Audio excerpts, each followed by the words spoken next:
मित्रांनो, जय जिजाऊ जय शिवराय स्वराज्याचे स्वप्न जेव्हा छत्रपती शिवाजी महाराजांनी पाहिले तेव्हा त्यांच्या विचारांमध्ये न्याय, समानता आणि जनतेचे कल्याण या मूल्यांचा सर्वोच्च स्थान होते. परंतु काळाच्या ओघात हेच स्वराज्य पेशव्यांच्या हाती गेल्यानंतर त्या मूल्यांची प्रतिमा बदनाम झाली. आज आपण पाहणार आहोत पेशवे आणि पेशवाई स्वराज्याचे दुश्मन या महत्त्वपूर्ण विषयावर आधारित माहिती जी रामचंद्र नारायण लाड यांच्या मराठ्यांचे दासीपुत्र अर्थात पायपोस किमतीचे पेशवे या ग्रंथातून मिळते. या ग्रंथाच्या पहिल्या 3 प्रकरणांमधून आपण स्वराज्याच्या निर्माणाचे उद्दिष्ट, स्वराज्याच्या दुश्मनांची ओळख आणि पेशव्यांची जात या महत्त्वपूर्ण मुद्द्यांचा शोध घेणार आहोत. या व्हिडिओमध्ये आपण मूळ मुद्द्यांवर कोणत्या चर्चा करणार आहोत ते सुरुवातीला सांगतो. छत्रपती शिवाजी महाराजांनी उभारलेल्या स्वराज्याची मूळ रूपरेखा कशी होती आणि त्या रूपरेखेची उद्दिष्टे कोणती होती? स्वराज्याच्या दुश्मनांच्या यादीत पेशव्यांना का आणि कसे सामील केले गेले यासाठी कोणत्या ऐतिहासिक घटनांचा उल्लेख केला जातो? पेशव्यांची जात आणि सामाजिक स्तर इतिहासाच्या कोणत्या पायावर आधारित होते आणि या विषयावर रामचंद्र नारायण लाड यांचे विचार नेमके काय आहेत आणि कोणते पुरावे आहेत? स्वराज्याच्या सत्तेची धुरा पेशव्यांच्या हाती कशी गेली आणि त्यांनी त्या सत्तेचा वापर कशा प्रकारे केला? पेशव्यांच्या सत्ता काळात स्वराज्याचे मूळ तत्वज्ञान कसे बदलले आणि याचा परिणाम मराठा साम्राज्यावर कसा झाला? मित्रांनो, चॅनलवर नवीन असाल तर चॅनलला सबस्क्राइब करायला विसरू नका. Video legal disclaimer. या व्हिडिओमध्ये व्यक्त केलेली माहिती, विचार आणि मते ही संपूर्णपणे लेखक, पुस्तक किंवा इतर संदर्भित व्यक्तींची मते आहेत आणि ती कोणत्याही प्रकारे मालक, निर्माता किंवा यूट्यूब चॅनलच्या विचारांशी संबंधित नसू शकतात. या व्हिडिओचा उद्देश केवळ शैक्षणिक आणि ऐतिहासिक माहितीपूर्ण स्वरूपाचा आहे. कोणत्याही प्रकारची चुकीची माहिती दिली असल्यास ती जबाबदारी सदर लेखकांची आहे. कोणालाही दुखवण्याचा आमचा हेतू नाही. आमचे यूट्यूब चॅनल किंवा व्हिडिओ निर्मात्यावर कोणत्याही विचारांबद्दलची कायदेशीर जबाबदारी येत नाही. पुस्तकातील विचार आणि संदर्भ यावर कोणतेही हक्क आम्ही दावा करत नाही. मित्रांनो, आपण कमेंट किंवा कोणतीही प्रक्रिया करताना याचा विचार करावा. सुरुवात करूया लेखकांचे विचार जाणून घ्यायला. मराठ्यांचे दासीपुत्र अर्थात पायपोस किमतीचे पेशवे. प्रकरण पहिले, स्वराज्याची रूपरेखा.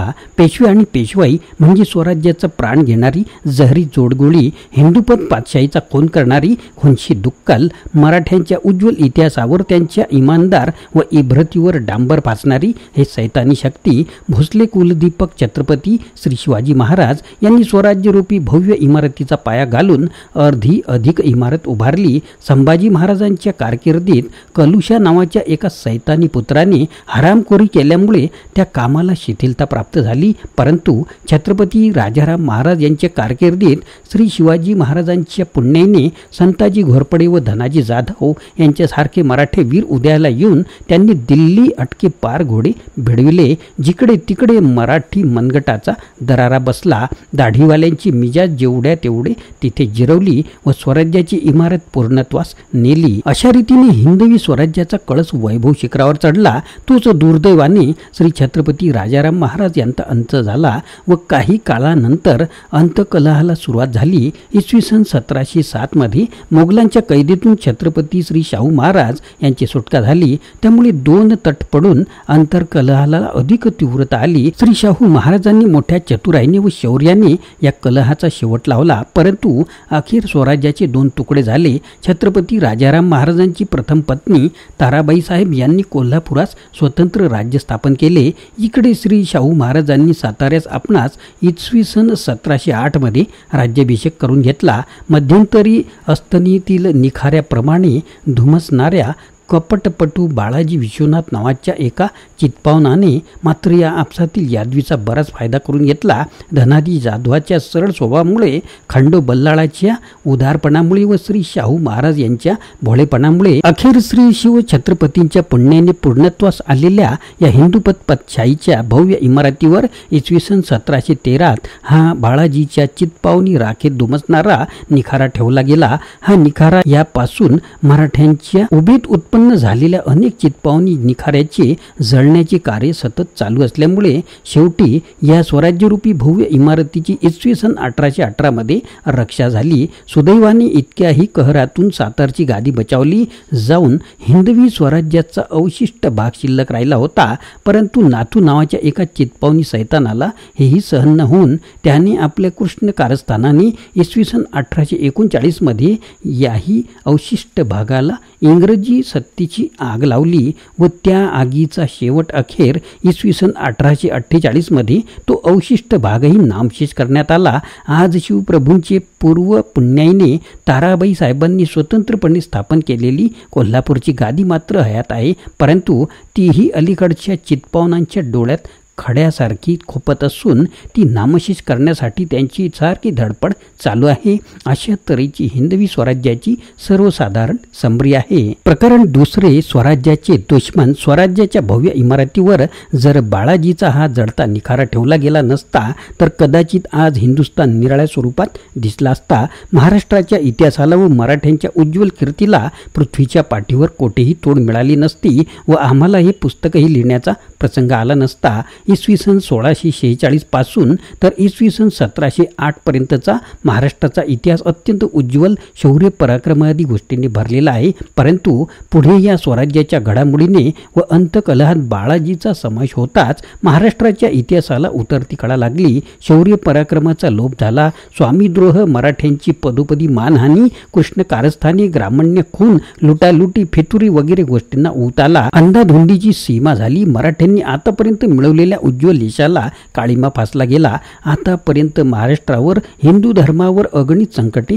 आली असतील, परंतु त्यामुळे महाराष्ट्राचे व हिंदू धर्माचे यत्किंचितही वाकडे झाले नाही. उलट मराठ्यांचे शौर्य, धैर्यादी गुण ताऊन सलाखून निघाले व त्यांची बहुमुलकी चहुमुलकी कीर्ती पसरली. परंतु पेशवाईचे संकट आल्यापासून मात्र महाराष्ट्राचे व हिंदू धर्माचे इतके अपरिमित नुकसान झाले की हे नुकसान यावद चंद्र दिवाकरी भरून निघणे शक्य नाही. पेशवाई म्हणजे खरोखरच महाराष्ट्रातील मराठ्यांच्या व हिंदू धर्माच्या उज्ज्वल कीर्तीला लावलेला सुरुंग होय. स्वराज्याचा पाया खोदून त्यात आपलं पंचप्राण बळी देऊन स्वराज्याची इमारत उभारण्याचे काम मराठ्यांनी केले, परंतु त्या इमारतीच्या पायाची सुरुंग लावून ती उडून देण्याचे काम पेशव्यांनी केले.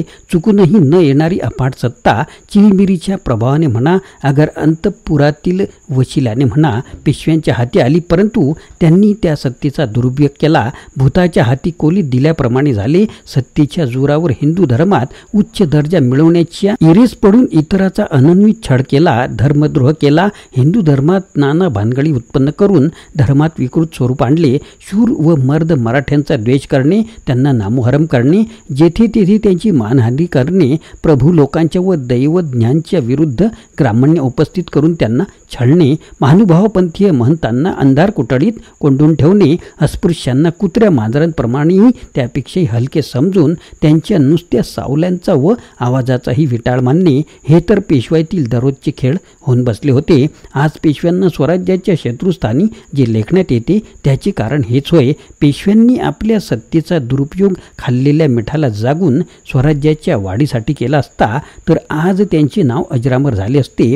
लोकांनी त्यांना दुवा दिला असता, पण परमेश्वराचा कोप न होता पेशव्यांचा एखादा वंशज खात्रीने आज मितीस सुखोपभोग घेत असला, पण पेशव्यांचे आजही नाव अजरामर नाही असे नाही, परंतु त्यात जमीन आसमानाचे अंतर आहे. पेशव्यांचे नाव काढताच कोणालाही सात्विक संताप चढतो, त्यांच्याविषयी कमालीचा तिरस्कार उत्पन्न होतो. पेशवाई म्हणजे सैतानशाही, पेशवे म्हणजे सैतान अशा भावना उद्धृत होतात. पेशवाईचा इतिहास, खरा इतिहास वाचू लागलो की अंगावर शहारे येतात व त्या काळी पेशवाई छळाला बळी पडलेल्या लोकांविषयी अनुकंपा उत्पन्न होते व देवा, आमच्या हातून काही पाप झाल्यास तू वाटेल ती शिक्षा कर, परंतु पेशवाईचे भूत मात्र पुन्हा आमच्या बोकांडीवर बसू नकोस असे उद्गार आपोआप तोंडातून बाहेर पडतात. खरोखरच इतिहासाच्या पूर्ण निरीक्षणाअंती आपणास असे आढळून येईल की पेशवे हे निखाले स्वराज्याचे, हिंदू धर्माचे, हिंदू समाजाचे व महाराष्ट्राचे दुश्मन होते, प्रच्छन्न शत्रूच होते, यातील मात्र संदेह नाही. प्रकरण तिसरे, पेशव्यांची जात. ज्या या पेशव्यांनी स्वामीद्रोह, स्वराज्यद्रोह, धर्मद्रोह करून अजरामर कीर्ती संपादन केली, ते हे पेशवे कोण जातीचे होते याचा विचार करणे आवश्यक आहे. हे पेशवे कोकण प्रांतातले असून चित्पावन जातीचे होते. चित्पावन जातीविषयी पुराणात तरी व इतिहासात तरी अनेक कथा उपलब्ध आहेत. त्या स्वतंत्र रीतीने पुढील प्रकरणात आम्ही नमूद करणारच आहोत. वास्तविक इसवी सन 1714 पूर्वी विशेषतः चित्पावनांचा कसलाच इतिहास उपलब्ध नाही. या जातीविषयी लोकमत अत्यंत वाईट आहे. हे पुढील काही उतार्यांवरून सहज दिसून येते. हे लोक चित्पावन मनाची सरळ नसतात. अल्प स्वल्प स्वार्थासाठी राज्याची राज्य धुळीस मिळवण्या मागे पुढे न पाहणारे लोक या जातीमध्ये पुष्कळ उत्पन्न झाले आणि त्यांनी आपले पराक्रमही त्या रीतीने दाखवले. स्वजातीच्या हितासाठी अन्य जातीशी द्वेष करून त्यांनी ते जे वास्तविक हक्क किंवा अधिकार त्याकडे दुर्लक्ष करणे किंवा दाबून टाकणे हे मात्र वाईट. यद्यपि चितपावन जातीत अशा प्रकारचे कित्येक लोक झाले खरे आणि अजूनही असल्या कोत्या मनाचे कित्येक त्यांच्यामध्ये आहेत हेही खरे. त्यांच्या अंगी आर्जक शक्ती हे मोठे कसब आहे आणि तेणेकरून ते कसलेही मोठे काम सहजतडीच नेतात.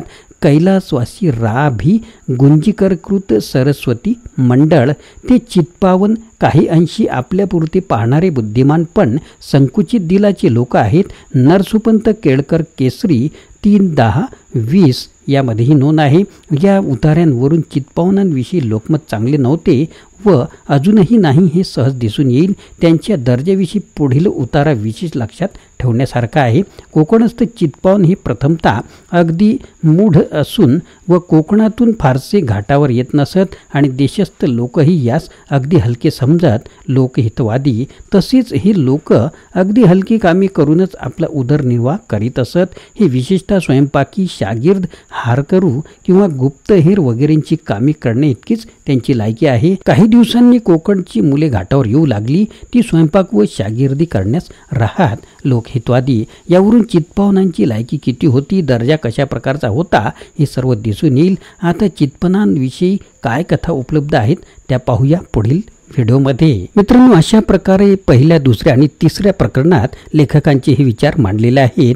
पेशवाची सत्ता ज्या पद्धतीने स्वराज्याचे मूळ उद्दिष्ट हरून बसली त्यावर रामचंद्र नारायण लाड यांनी त्यांच्या ग्रंथात केलेले विवेचन वास्तव आणि विचार करण्यासारखे आहे.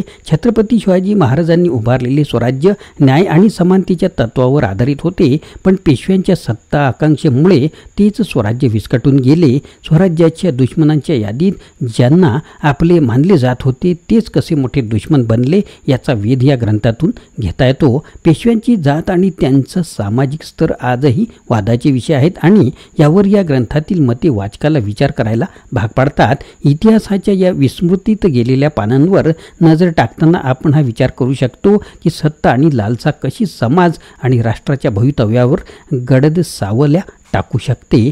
अखेर पेशवे आणि पेशवाईचा हा प्रवास फक्त इतिहासाचा भाग नाही तर आजही त्याचे धडे आपण शिकायला हवे. याच इतिहासातून आपण आपली चूक ओळखून भविष्य घडवू शकतो. मित्रांनो, पुढील या पुस्तकाच्या सिरीजसुद्धा पाहायला विसरू नका. व्हिडिओ आवडल्यास लाईक करा, शेअर करा मित्रांना आणि नवीन असाल तर चॅनेलला सबस्क्राईब करायला विसरू नका. जय जिजाऊ, जय शिवराय, जय महाराष्ट्र.